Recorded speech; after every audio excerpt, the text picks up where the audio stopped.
Sophie Cunningham came into this game saying, "Hold my beer," drops 6 out of 7 3-pointers. That is a wild clip. 6 out of 7 3-pointers made, injecting so much energy into this team. They are playing for a possible upgrade. They deem it as a common foul. It is definitely incidental.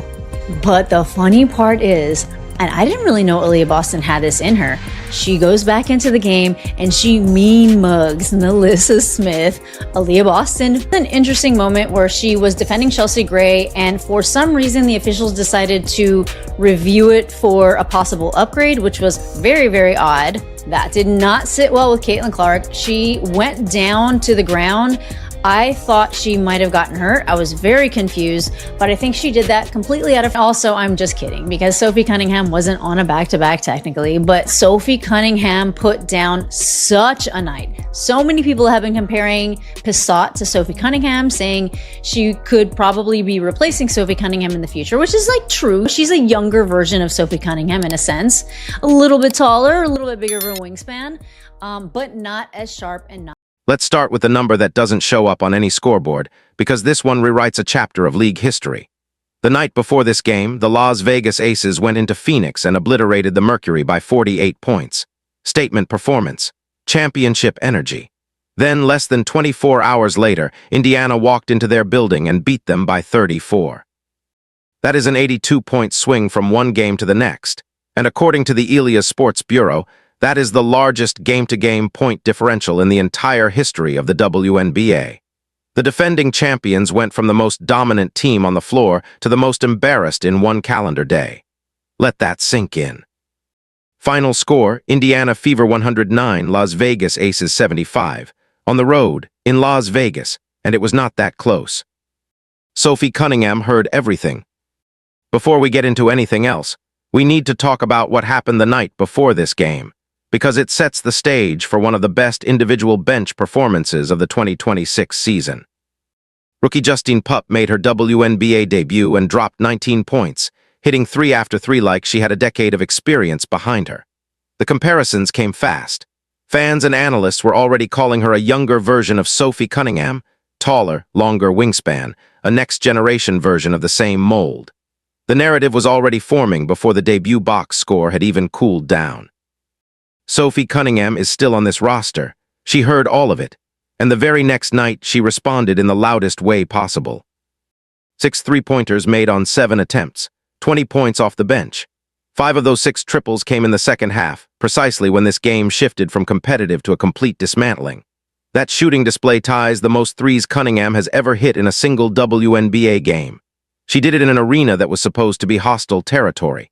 And the crowd, an Aces crowd, was actually cheering as the shots kept dropping, because what they were watching was just undeniable. Meanwhile, the rookie who sparked all the comparisons, Justine Pup, came back down to earth on this night. 2 points, 1 of 5 from the field, 0 of 3 from deep in 14 minutes. She did manage a nice block on Cunningham, which tells you the competitive spirit is there. But this league has a way of reminding young players that a debut is not a career. The consistency is what separates the real ones from the flash-in-the-pan moments, and that process is just beginning for Pup. Cunningham's message to the league was clear. The torch is not being passed anywhere yet. Caitlin Clark, even on a leash, she's still the engine. The biggest story walking into this game was whether Caitlin Clark would even play, and if so, how much. She had been managing a back issue that first flared up on June 24th, and Stephanie White had her on a firm 24-minute cap for this one. Foul. She finished with 12 points, 7 rebounds, and 6 assists. 5 of 11 from the floor, 1 of 5 from deep. Not her typical line, and she acknowledged the rustiness herself. But here is the thing about Clark that numbers sometimes fail to capture. She does not need to be the primary scorer for this team to function at its best. She is the engine. She is the reason defenses have to make decisions they do not want to make, and those decisions open everything up for everyone else. On one possession, she fired a full-court outlet pass that sliced through the defense like a laser. It found a teammate with no one within 5 feet. The crowd reacted to the pass alone.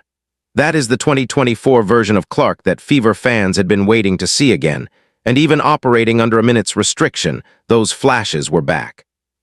She also made history on this night. 1 assist during the game moved her to 600 career assists. and she reached that milestone faster than any player in WNBA history, in just her 72nd regular season game. Nobody has ever gotten there faster.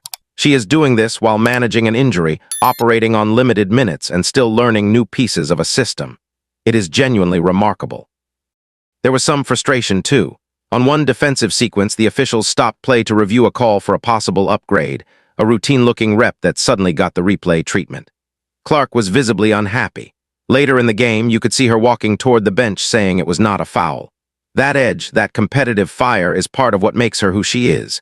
Even in a 34-point win, she holds herself to a standard that does not bend. Kelsey Mitchell is in all-time company, and nobody is paying attention. While the national conversation circles around Clark, Kelsey Mitchell just quietly joined one of the most exclusive statistical clubs in league history.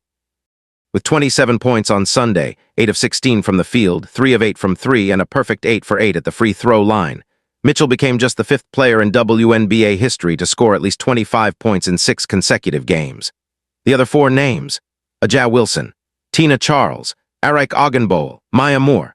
That is 4 first-ballot Hall of Famers, and Mitchell walked right into their company while the broadcast was debating Clark's minutes restriction. She is averaging close to 26 points per game over the last 10 contests. She is not doing it on volume shooting. She is getting downhill, drawing contact, and converting. The free throw perfection on 8 attempts in a game that was already being won tells you she is not coasting when the margin gets comfortable. She is a professional playing at the peak of her powers. Mitchell also broke a franchise record on this night. She has now scored 10 or more points in 38 consecutive games, the longest such streak in Indiana Fever history, surpassing the legendary Tamika Catchings. That is the kind of achievement that should be leading highlight packages.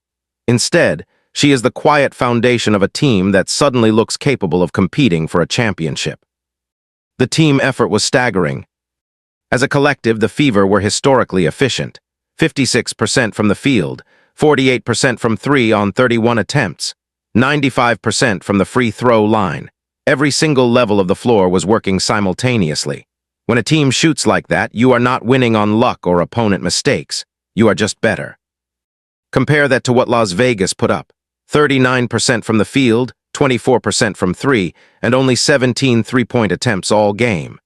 The Fever attempted nearly double the volume from the most efficient shot in modern basketball. That gap reflects 2 teams that are built differently and playing at very different levels right now. Aliyah Boston was outstanding, 19 points and 11 rebounds, and she spent the night guarding Aliyah Wilson. Holding Wilson to 20 points on 9 of 23 shooting, 39% from the field, is a legitimate defensive achievement. Wilson is a 4-time MVP and arguably the best player on the planet. Getting her under 40% is not luck. Boston is one of the few players in the world who consistently makes Wilson work for every single touch, and that showed from start to finish. There was also a moment that told you exactly how much this game meant to Indiana individually. After a review went against the Aces on a play involving Boston and Nalissa Smith, Indiana's former 2nd overall pick now wearing Las Vegas gear, the officials ruled it a common foul. Boston went back onto the court and locked eyes with Smith in a way that was completely out of character. If you follow Aliyah Boston, you know she is one of the most composed, low-drama presences in the entire league. That moment of visible competitive intensity told you everyone in an Indiana jersey had something personal to prove. Indiana outscored the Aces 50-27 in the second half alone. The lead dipped to 4 at one point, and the whole fan base collectively held its breath, wondering if the champions would make their run. They never did. The Fever slammed the door and kept it closed all the way to the final buzzer. The bigger picture. This is now the 2nd time in 8 days that Indiana has gone to Las Vegas and beaten the defending champions on their home court. 2 road trips to the desert, 2 wins over the team that has dominated this league. The Fever currently sit below the Aces in the standings. They are the chasers, not the leaders. But they are playing like a team that does not recognize that gap. Aliyah Wilson said into a microphone afterward that her team got their butts kicked, and she takes full responsibility. When the best player in the world says that, it means the loss registered as something real. So here is the question worth sitting with. Is this a tired champion running on empty after a brutal back-to-back schedule? Or did Indiana just send a message to the entire league that they are legitimately built to take that crown? Drop your answer in the comments. I read every single one. And if you want more breakdowns like this, the stats that matter, the moments that get overlooked, and the honest takes on everything Fever and WNBA, you are in the right place. Hit subscribe on WNBA updates, turn on notifications so you never miss a video, and share this with any Fever fan who needs to see what this team is becoming. We are just getting started.